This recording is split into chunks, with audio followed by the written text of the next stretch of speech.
Init pa lang po ang ating damdamin.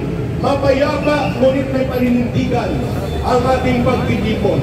At upang ipahayag po ang saloobin ng maraming mga retirees, men from the sector of the security, men in uniform dati, pakinggan po natin ang magiging pahayag ni retired Colonel Mitran ng Filipino Guerrilla Forces.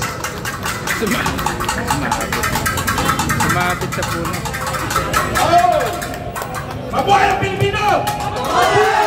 Mabuhay ang Pilipino! Mabuhay ang armed forces! Mabuhay ang Philippine National Police! Sila ang pagkabantay natin. Mamatay na si Marcos! Ay! Hindi, namatay na lang yung Marcos eh. Di ba namatay na? Si Lisa! Mamatay na si Lisa! Siya ang unang sa mundong ibabaw ng Pilipinas. Lisa Masa. Dati nagkasama kami sa campaign period. Pero bago po simulan mga kaibigan, sinasalutuhan ko ang Philippine National Police, ang armed forces, ang security guard na dati kong mga kabaro. Dati mga kaibigan, kami ang nagsisecure sa mga nag-rally noon. Ito pala yung kalagayan ngayon. Ako saan yan ang nagbabantay noon. Ngayon, ako naman ang nagsasalita dito. Bakit? Bakit? Pero gusto ko sana malaman ninyo. Kasi nung nag-YouTube ako, sa Makabayan, informative channel, yun yung YouTube ba, Makabayan informative channel, may nagsabi, sir, hindi kita maintindihan, saan ka magpanik? Ang sagot ko sa kanya, simple lang, ako ay Pilipino, ay para sa Pilipino. Ngayon, ako ay Marcos Royales, by heart Duterte. Bakit by heart Duterte? Tapos, by heart Duterte because sa dami ng presidente na aking nasubaybayan, ang dati Pangulong Duterte, ang siyang may tunay para sa mahihirap. Palakpakan natin! At ang Marcos ay para sa mahirap. Yung senior, yung junior, kalaban ng mahirap. Palakpakan natin!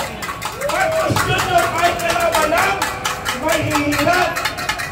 Alam niyo mga kaibigan, habang ako'y nalakad dyan kanina, nag-o-observe ako sa ating kababayan. Ano ang na-obserbahan ko? Ang na-obserbahan ko, mayroong nakangisi, may nakayuko, ano pa man. Pero may nababasa ako doon sa ngiti niya, ngiting aso. Ibig sabihin, nandito naman yung nagkukulo. Hindi nila alam, mga kababayan, tayo ay nagsasalita in behalf sa lahat ng Pilipino. 116 milyong Pilipino! Tama! Yan ang hindi naintindihan ng ating kababayan. Nagsasalita tayo, mga kababayan, makinig kayo! Pilipino, makinig kayo! Ibinibuhis namin ang buhay namin para sa susunod na henerasyon sa ating mga kapwa! Salamat naman! Yun ang dahilan kaya ako nagsasalita nito mga kaibigan. Hindi para sa akin, kasi baka bukas mamatay na ako. Diba? Mauna ang mga magnanakaw at mga mandarambong. Mauna ang magnanakaw. Pero sabi ng Panginoon, Commander Bukay, Mitran, huwag kang munang pumanaw. Marami ka pang gagampanan sa mundong ibabaw na ito. At ginagawa ko po yun. Ginagawa ko ngayon. Yung aking asawa o aking pamilya, dati umuultra sila sa akin. Pero dahil kahit anong pigil nila sa akin, yung puso ko, pusong Pilipino, hindi ko kaya na ang kababayan ating Pilipino ay naghihirap at dinalapastangan ng ating kababayang bayan. Tama! Iyon ang hindi ko kaya. Kaya hinayaan na lang ako ng pamilya ko. Sabi ko, kung pipigilan niya ako sa bahay, mas mamamatay ako. Bakit? Kasi nakikita ko ang mga kababayan natin laging hirap. Tingnan nyo mga kababayan, bilyonong pesos saan napunta? Sa kaban at sa bulsa ng ating magnanakaw Pilipino, Romualdez Birthday Day! Yes! Kayo ang gago sa Pilipinas! Karantan kayo! Hinahamon kita ang Speaker Romualdez! Magsintukan tayo! Pero sa labas na Congress, sa labas na ka.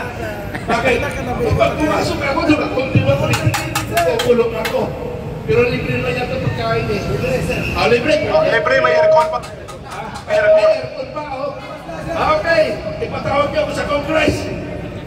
Ipatawag niyo ako sa Congress para magpa-contempt ako. Kasi libre pagkain naman. Sasamahan kita! Okay! Sasamahan ko na yung attorney. Ako kayo, attorney. At saka, kung nasa kulungan ako, mas libre na ang buhay ko. Secure na ako. Diba? Kasi may kwarto na ako eh. Okay. Balik tayo sa totoong kwento. Punta na tayo sa totoong kwento mga kaibigan. Nag-retired ako 2014. Nagsimula ako ng service sa bayan 14 years old. Nakipagbakan ako sa Mindanao. Nabuhay ako. 13 anyos ako nag-training ng military basic training. 14 years old, napalabang kami na 3 araw, 3 gabi, 72 hours, 17 lang kami, 2 system, ako na isang system doon, at 15 special forces, 17 lang kami, ang kalaban namin ay 400 more or less na rebelde. Walang namatay sa amin, may natamaan lang. Si PFC Remigio Antonio at ang mga rebelde, 75 ang namatay sa kanila. At 150 ang mga tamaan sa kanila.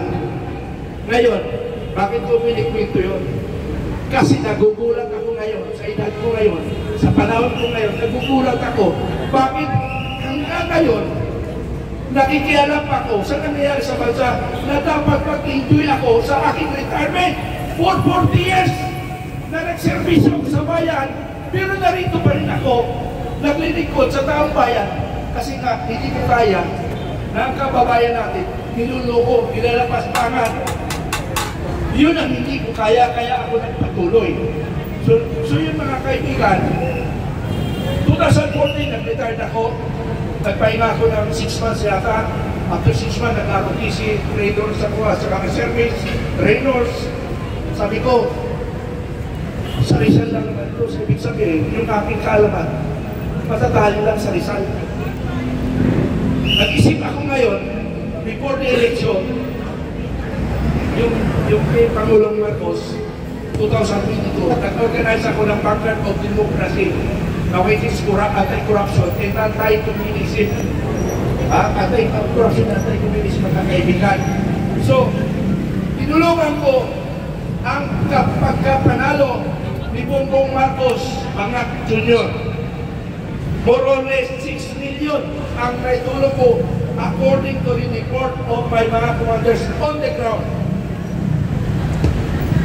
April 9, 2024, nag-declare ako in myself to withdraw my support to Bongbong Marcos. Nagkataon, nagkasalubong kami ni Captain Tado